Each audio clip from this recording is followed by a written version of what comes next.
Ociagogía, un acercamiento a la epistemología del juego y la educación en Colombia, por los investigadores Leonardo Ríos Ortiz, presidente Arcopref Capítulo Bogotá, miembro de la Red de Profesores Investigadores, Diego Alejandro Palacios Amado, docente, profesor investigador,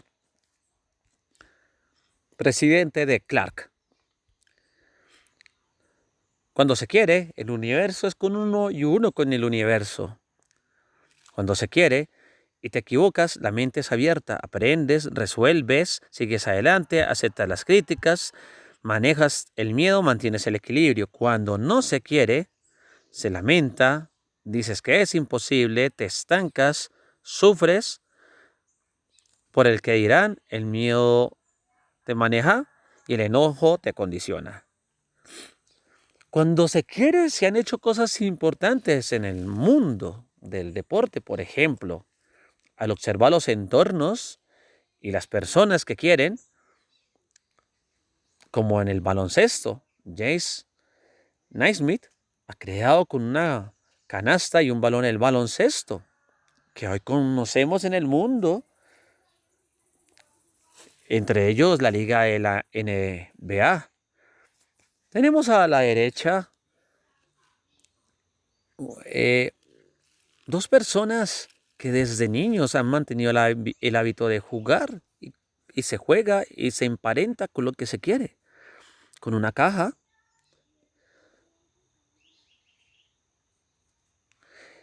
A la derecha tenemos un grupo de niños en Bogotá, en la Feria del Juguete, en donde van a comprar los respectivos partiendo de las modas. Las modas constituyen lo que se quiere porque son un constructo de verdad que se genera a razón de un ideal de persona. Por ende, ese genera su entorno y su contexto. Cuando se quiere, por ejemplo, en el aprendizaje experiencial, se hace desde la propiocepción, entendiendo los cuerpos, que cada quien entienda su cuerpo. La propiocepción que se basa de la autopercepción y de las sensaciones de los sentidos. Desde el método científico, la persona que quiere experimenta desde el agua, el fuego, la tierra, el aire, se hace continua reflexión, se observa, se adapta, se aplica. Cuando se quiere, vemos cómo las civilizaciones se empoderan y construyen, como ha pasado por miles de años en nuestro territorio ancestral denominado Abya-Yala. Hoy lo conocen como América. Y vemos construcciones magníficas con gente que ha querido y ha desarrollado. Esas comunidades le han aportado, entre otras, el número 0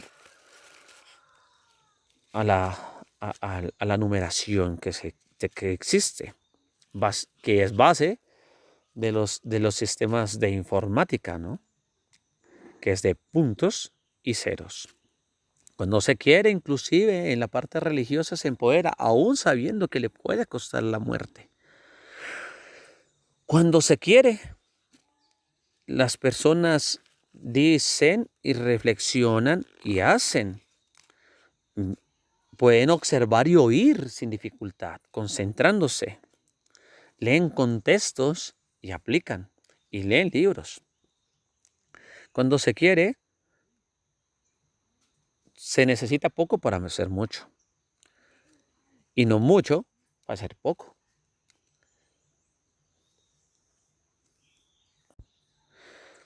Observamos como, por ejemplo, el niño simula llevar un carro. Eso viene de la cultura wayuu en una carrera que es la carrera de cactus. Todo es cuestión de imaginación cuando se quiere. Cuando se quiere, pasan cosas maravillosas, Cuando no se quiere, la educación se comprende como un acto de violencia. Cuando no se comprende lo que se obliga a entender, es un acto de violencia. Paulo Freire indica, nadie educa a nadie, nadie se educa a sí mismo, las personas se educan entre sí con la mediación del mundo, con la gente que quiere y cuando quiere. Ramiro Calle indica cómo el deseo nace de la profunda insatisfacción de la mente y de la psiquis. No es una respuesta viva y entonces no reporta verdadero, renovador y creativo disfrute, sino dependencia y servidumbre. Indica entonces que cuando no se quiere, se genera dependencia, servidumbre y no hay creatividad. La creatividad solamente está cuando hay disfrute. Cuando no hay disfrute y se obliga, genera ese tipo de cerebro, un cerebro ensimismado, aburrido, gobernado por la amígdala, es decir, con unas funciones enlazadas en la supervivencia. Aquí expongo un mensaje de alguien que ha tenido muchos comentarios, 4.837, de personas que coinciden con él. Observen de las 9.201 apreciaciones, indican de que no hay ni caras tristes, ni caras enfadadas, pero bueno, dice, nunca extrañé la secundaria, ni un solo día, ni un solo momento, nada, absolutamente nada. Todos los días me levanto agradecido de haberla terminado y no tener que volver nunca más a ese lugar nefasto. Una mente aburrida, obligada. La educación bancaria ha sido por mucho tiempo puesta contra la pared. Una educación basada en filas y en donde prima la razón de quien enseña, tipo doctrina. Allí, en este tipo de enseñanza predomina el conductismo, el tecnicismo, que podríamos conllevarlo a las técnicas, y las técnicas para generar productos. Muchas veces los educadores físicos nos quejamos de los profesores del aula. Sin embargo, con las clases basadas en orden cerrado, pasa exactamente lo mismo. La mente se va, se aburre y ya no quiere. Ya no quiere tanto que causa apatía al ejercicio y por lo tanto al sedentarismo. Hoy observamos cómo las nuevas tendencias llevan al deporte a través de videojuegos. La revista de investigación en educación indica que sobre educación física, que los principales problemas que presenta son la falta de alegría y espontaneidad, poco énfasis en el trabajo de las mejores condicionales, que por lo tanto son individuales, y exceso de carga teórica, incluso con examen tipo teórico, en un área que es experiencial, que por supuesto se relaciona con conceptos. Indica Chaplin allí, me gustan mis errores, no quiero renunciar a la deliciosa libertad de equivocarme. Los pongo porque un conductista, una persona que se basa en el conductismo y en el método tecnocrático, tacha el error, no lo soporta y genera problemas. Se basa en lo memorístico, en la repetición. No por autonomía, sino en lo que tiene que ser sin entender. Y eso se basa, al menos en Colombia, por el dogma, básicamente. A partir de la llegada de los españoles se han impuesto los dogmas, que son las tales reformas que hacía la Iglesia a las culturas cuando llegaban. O sea, y esas reformas doctrinales generan entonces unas condiciones en todo el ser humano partiendo desde lo cultural. Es tomado del documento de identidad nacional el sistema educativo de la historia en Colombia. Entre este patriotismo, que va más o menos en el siglo XVI, XVII, y va creciendo, se genera en muchos aspectos, entre ellos la alimentación, las formas de hacer las cosas, los juegos, las actividades que debían hacer unos y los otros no. Con el tiempo también se generó una situación con referente al cuerpo de la mujer y por lo tanto también en el juego de la mujer, de lo que podía y no podía jugar. El jugar a ser la empleada, o al jugar a ser la mamá, o al jugar a ser la dama de la casa o la esposa.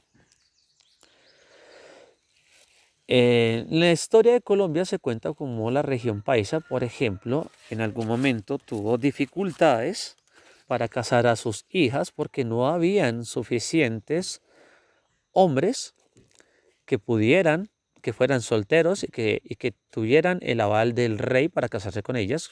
Para poderlo tener, necesitaban venir directamente de descendencia europea. ¿Qué debían hacer los padres para poder continuar con los títulos de las tierras? Que como sabemos, estas van cambiando según las muertes de las personas. Llevaban a sus hijas a la costa, donde llegaban en los barcos los europeos. La idea era presentárselos para que alguno se pudiera fijar en ellas y poder contraer matrimonio y alojarse y seguir con la titulación. Ello generó una costumbre de indicarle al mundo lo que se ofrecía en el territorio, por supuesto, entre la comida, etcétera, pero también se indicaba de que aquí habían buenas mujeres. Hoy conocemos entre otros canciones que hacen referencia a esta situación. Una que ha sido contemporánea y todavía se escucha muchísimo. Indica, y para mí, una muchacha aperladita y morena, o una rubia de ojos claros de suave piel montañera. Muchachas, música y tarago de la sierra o de mi llano. Ay, qué orgulloso me siento de ser un buen colombiano. Ok, entonces continuando, observamos entonces la siguiente diapositiva, en donde hago la relación de que solo se juega en la acción, desde el cuerpo. El juego empieza en la imaginación, pero sin embargo es un acto corpóreo. Parte de la experiencia de los sentidos y luego se expresa a través de la acción. La acción la toma Michel Foucault y expongo acá este artículo en donde se habla precisamente del pensamiento de Foucault sobre el cuerpo y en donde se indican las relaciones de poder. Por supuesto, el que impone el juego tiene una relación de poder con el que ejecuta el juego, con el que ejecuta la acción de lo que puede hacer y de lo que no puede hacer. Indica cuál es el peor castigo. Doblegar la voluntad es cerrar el cuerpo o excluir de los beneficios. Sobre esta línea, continuando con la identidad, se indica la reforma, por ejemplo, de la alimentación que parte de un suceso que tiene que ver con lo higiénico. Se indicaba que consumir, que poderse consumir y que no poder consumir, a quién comprarle, a quién no comprarle. Se empiezan a exponer alrededor del siglo XIX en varios decretos lo que es a quienes se les puede comprar y en qué condiciones, porque la alimentación que se estaba produciendo, por supuesto la producían campesinos y las condiciones de pobreza de ellos generaban que, que se contaminaran los alimentos y esos alimentos iban a las mesas de las clases burocráticas y se empezaron a enfermar. Entonces había que hacerle un control a la alimentación. Hasta el día de hoy lo conocemos, ¿no? Y allí también pasaron cosas como por ejemplo por la pobreza y por la riqueza consumían los ricos los muslos, la parte magra de la res y las cosas que no consumían como los ojos, las entrañas de la res fueran tomadas por los más pobres, pero con el tiempo fueron generando con ellos también platos típicos a través de lo que de sus costumbres. Campesinos usualmente eran los indígenas, ¿sí? Y en esas costumbres, pues por lo tanto, les decían que podían consumir y que no. O sea, les prohibieron durante mucho tiempo consumir sus verduras, de consumir los alimentos que cosmológicamente son importantes. Y eso generó problemas precisamente también en la salud de nuestros ancestros, no poder consumir esos alimentos que fueran medicina. Y tuvieron que empezar a consumir ese tipo de alimentos, como les digo, de lo que quedaba de los animales, como las menudencias, etc. Y por lo tanto, habían alimentos para ricos, alimentos para pobres. En estos alimentos para pobres contamos algo que se denomina la guatila, que casualmente le denominan por lo tanto papa de pobre. Los nabos, entre otros. Se juega con lo que se quiera que se juegue. Vuelvo a exponer la foto de los niños, los ricos, pero también se empezaba a jugar con lo que la ideología del momento eh, indicaba lo que necesitaba para la empresa y la industria. Necesitaba personas que tuvieran en su mente ciertas características, ciertos perfilamientos. Entonces, a través del juguete y el juego se perfila al ser humano. Observamos entonces, indicaban acá cómo se perfilaba para que los hijos de los campesinos eh, se aplicaran sus acciones y aprendieran a los oficios del campo y para servir. ¿Sí? Vemos cómo también eso genera un impacto en el cuerpo y cómo se van cambiando los cuerpos, ¿no? Los cuerpos van cambiando según a lo que la persona haga. Ok, trásculo. Se empezaron a estigmatizar ciertas acciones y otras no. No se estigmatizaron las acciones de la clase burguesa, pero sí se estigmatizaban las de la clase baja. Eso viene antes del siglo XVI. Allí se indicaba pues que los oficios, habían unos oficios bajos y los oficios bajos tienen que ver con los de entretenimiento, ¿sí? Tocar ciertos ritmos musicales, dedicarse a ciertas actividades de teatro, etc. Así es el caso del trástulo, que es una persona que es mal vista en ese entonces se le achaca a la persona que se dedica a cierto oficio y es de clase pobre. El sincretismo del juego en la pedagogía.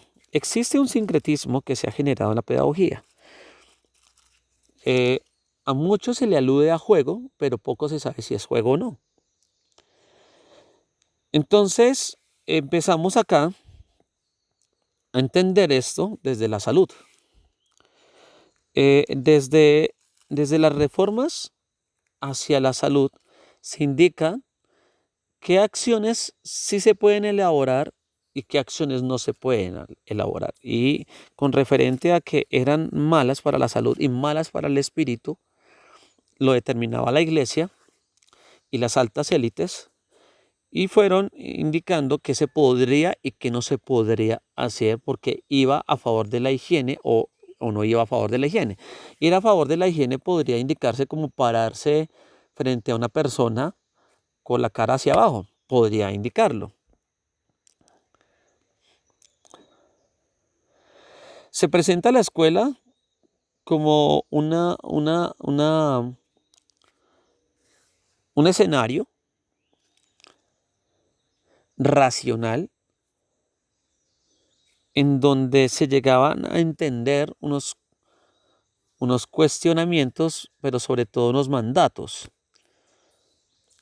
Poco espacio se dejaba para la creatividad o para que se hiciera uso conveniente de la persona que lo vaya a ejecutar. De allí viene el no juegues, trabaja. En el campo aún se utiliza de que si la persona de repente lleva una carga y la carga es liviana, está diciendo, voy jugando. Eso es desmeritando la razón del juego, porque pues dentro de toda esa estigmatización empieza a verse el juego en relación a la gente pobre como algo que no vale la pena hacer, una pérdida del tiempo. Pero sin embargo, hay acciones que pueden hacer las personas de la clase más rica. Entonces, al hacer eso, a este sincretismo, en donde empieza a decirse, si es que vamos a aprender jugando, parece ser que no es tan verdad. Cuando, por ejemplo, en los textos de Huizinga, se indica de que nadie manda en el juego manda la persona.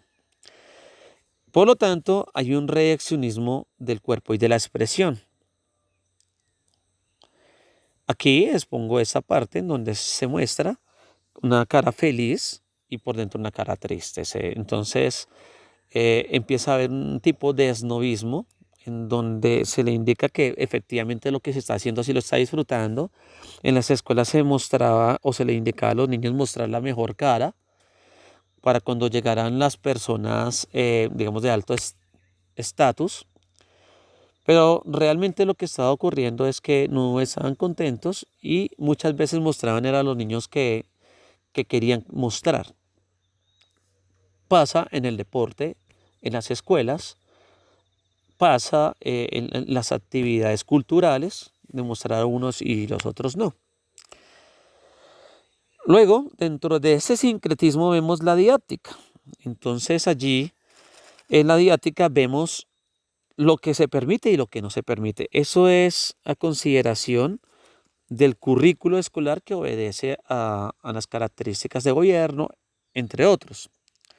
Vemos a la izquierda el juego de la yupana, que fue ya permitida en las comunidades del Perú, al observar de que los niños podían aprender matemáticas con un método ancestral. Sin embargo, hay otras que no, muchas que no, por indicarle, por supuesto, de que eran prohibidas. Tenemos acá entonces una actividad a la izquierda abajo, que es el cucunúa, que ancestralmente es un juego en la cosmología que indica los estados del universo,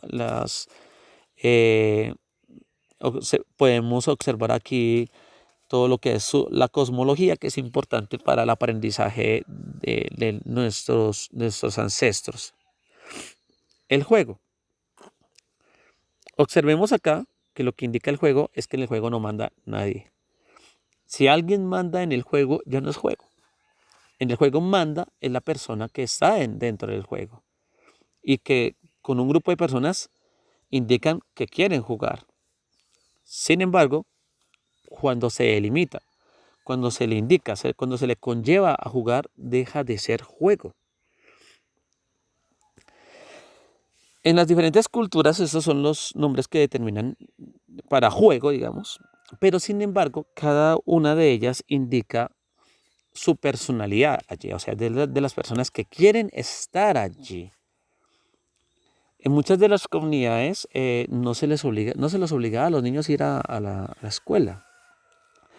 Se les educa al lado del papá y la mamá. Caminan con ellos todo el tiempo y ellos son los encargados de enseñarles. Lo importante en las culturas Abya Yala es la familia y la mujer. Cuando llegan los europeos, el valor de la mujer es pasado a otro lugar y el de los niños también. Los niños sin voz y las mujeres también de cierta forma. Se delimita a no utilizar la mano izquierda. Por supuesto, en el hemisferio derecho ya sabemos que maneja las emociones, etc. Y en la cosmología, digamos, de nuestras culturas, la mano izquierda es la mano femenina o el lado derecho del cerebro. Entonces aquí vemos una estimación del juego y del ocio como la herramienta para hacer algo en el común, porque se escucha bonito, parece ser que se ve bonito. Sin embargo, deja de ser juego cuando se instrumentaliza. Entonces vemos aquí unos enunciados sobre ludo y sobre oficio. Un oficio es una labor. Labor y trabajo son dos cosas diferentes. Una labor es algo que nace de la persona, de lo cual él mismo se desarrolla. El trabajo tiene que ver con la fuerza. Y esta fuerza viene de la esclavitud africana. Las cositas que le ponían encima como yugos para tenerlos allí amarrados, se les denominaban trabajo. Entonces, hemos estado en un problema del juego que se relaciona con ocio, tiempo libre y una cantidad de cosas, en lo que pareciera que en las instituciones educativas, cuando se quiere hablar bonito, se pone la palabra ludo, ocio, tiempo libre, juego, etc. Pero todo hace alarde a un grupo de palabras que cada una tiene su significado y que posiblemente ninguna de ellas realmente en la aplicación tengan que ver con juego. Estas eran las personas que se dedicaban a lo que es, digamos que encajan como juego. Los zarrones, los trasechadores, remedadores, cazurros, etc. Bueno, esta es mi presentación sobre mi área de trabajo. Mi área de trabajo es hacia la antropología del juego colombiano. Buscamos generar un constructo epistémico y hoy trabajando con Corclar en una palabra que pueda dar un sentido en los claustros educativos a lo que es realmente la pedagogía, en algo parecido a lo que podría ser juego. Pero juego es juego. Ok, muchas gracias. Para una próxima ocasión los dejo con mi compañero Diego Palacios Amado. Gracias.